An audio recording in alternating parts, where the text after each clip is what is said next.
2 Esdras chapter 9, verses 1 through 37.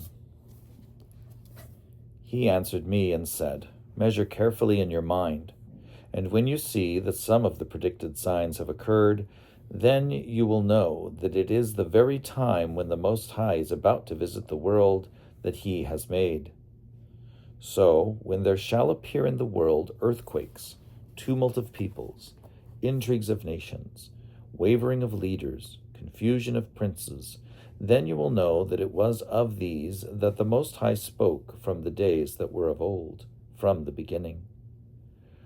For just as with everything that has occurred in the world, the beginning is evident and the end manifest, so also are the times of the Most High.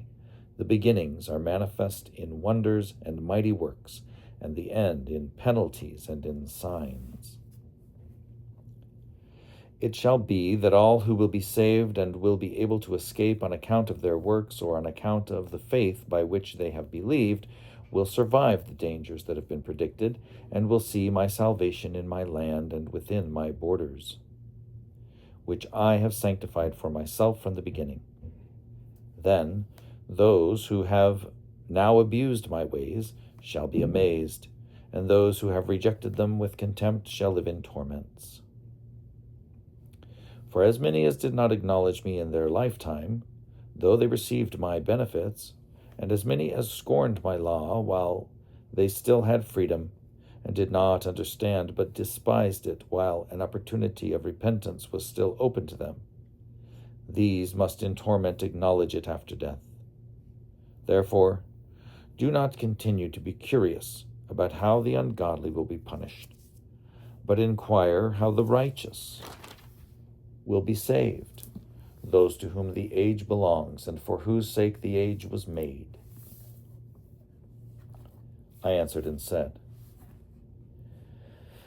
"I said before, and I say now, and will say it again, there are more who perish than those who will be saved, as a wave is greater than a drop of water." He answered me and said, "As is the field, so is the seed, and as are the flowers, so are the colors. And as is the work, so is the product. And as is the farmer, so is the threshing floor.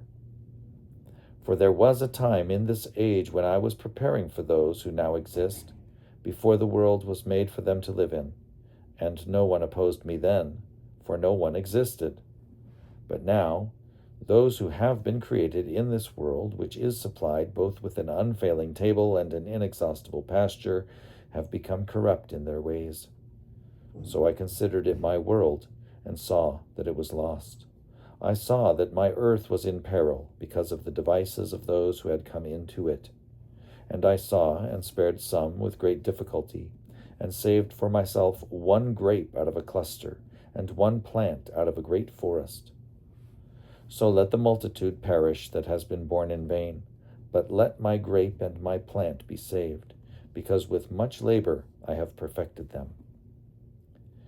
Now, if you will let 7 days more pass, do not, however, fast during them, but go into a field of flowers where no house has been built, and eat only of the flowers of the field, and taste no meat and drink no wine, but eat only flowers, and pray to the Most High continually, and then I will come and talk with you." So I went as he directed me into the field that is called Ardat. There I sat among the flowers and ate of the plants of the field, and the nourishment they afforded satisfied me. After 7 days, while I lay on the grass, my heart was troubled again as it was before. Then my mouth was opened, and I began to speak before the Most High, and said, "O Lord, you showed yourself among us to our ancestors in the wilderness, when they came out from Egypt and when they came into the untrodden and unfruitful wilderness. And you said, 'Hear me, O Israel, and give heed to my words, O descendants of Jacob. For I sow my law in you, and it shall bring forth fruit in you, and you shall be glorified through it forever.' But though our ancestors received the law, they did not keep it, and did not observe the statutes.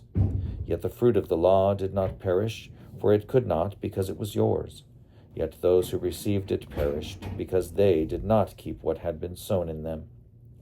Now this is the general rule, that when the ground has received seed, or the sea a ship, or any dish food or drink, and when it comes about that what was sown, or what was launched, or what was put in, is destroyed, they are destroyed. But the things that held them remain. Yet with us it has not been so. For we who have received the law and sinned will perish, as well as our hearts that received it. The law, however, does not perish, but survives in its glory.